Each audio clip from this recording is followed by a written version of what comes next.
की पहली लिस्ट में 195 उम्मीदवारों की हुई घोषणा। नमस्कार, सुबह सवेरा न्यूज़ चैनल में आप सभी का स्वागत है। सुबह सवेरा न्यूज़ चैनल पे आप नए हैं तो लाइक और सब्सक्राइब करना नहीं भूलें। समाचार विस्तार से। लोकसभा चुनावों की घोषणा से पहले शनिवार को बीजेपी ने दिल्ली स्थित राष्ट्रीय कार्यालय में प्रेस वार्ता कर लोकसभा चुनावों के मद्देनजर अपनी पहली लिस्ट जारी कर दी है। बीजेपी के महासचिव विनोद तावड़े ने कहा कि बीजेपी 370 और एनडीए 400 पार के साथ लोगों के बीच में हमें जाना है। जनता के आशीर्वाद से तीसरी बार केंद्र में दोबारा पीएम मोदी की सरकार बनेगी, यह हमें विश्वास है। उन्होंने पहली लिस्ट जारी की। बीजेपी की इस लिस्ट में 195 उम्मीदवारों के नाम की घोषणा हुई है।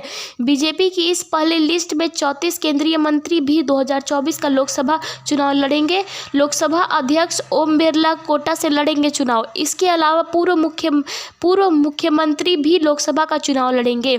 2024 के लिए बीजेपी के 195 नामों की सूची जारी। बीजेपी ने 34 केंद्रीय मंत्रियों को उतारा।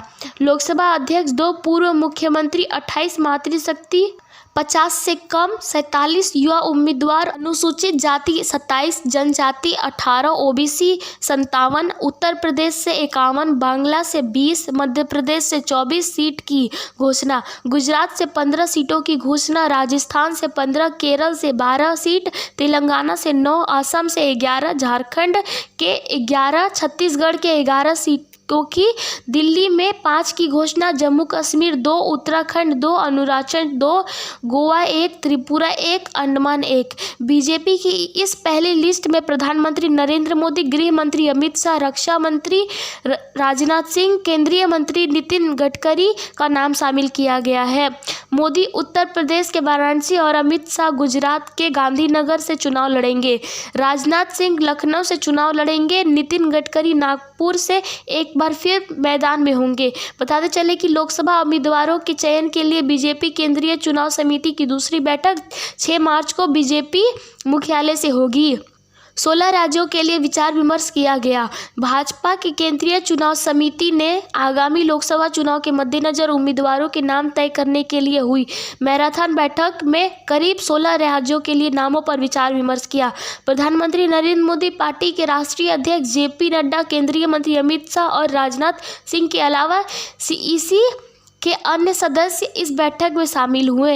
इस नेताओं ने उत्तर प्रदेश, मध्य प्रदेश, गुजरात, राजस्थान, असम, छत्तीसगढ़, दिल्ली, गोवा और उत्तराखंड जैसे राज्यों के लिए संभावित नामों पर विचार विमर्श किया। गौर करने वाली बात यह है कि सीईसी की पहली बैठक में बिहार और महाराष्ट्र जैसे राज्यों पर कोई चर्चा नहीं हुई। दोनों ही राज्यों में गठबंधन की सरकार है, जिसमें जनता दल और हिंदुस्तान आवाम मोर्चा तथा शिवसेना और राष्ट्रवादी कांग्रेस पार्टी शामिल है। आंध्र प्रदेश में भाजपा और तेलुगु देशम पार्टी के बीच गठबंधन की संभावना है। उत्तर प्रदेश में भाजपा की ओर से जयंत सिंह के नेतृत्व वाले राष्ट्रीय लोक दल सहित अन्य सहयोगियों के लिए 6 सीट छोड़ने की संभावना है। रालोद अभी तक औपचारिक रूप से भाजपा के नेतृत्व वाले गठबंधन में शामिल नहीं हुआ है।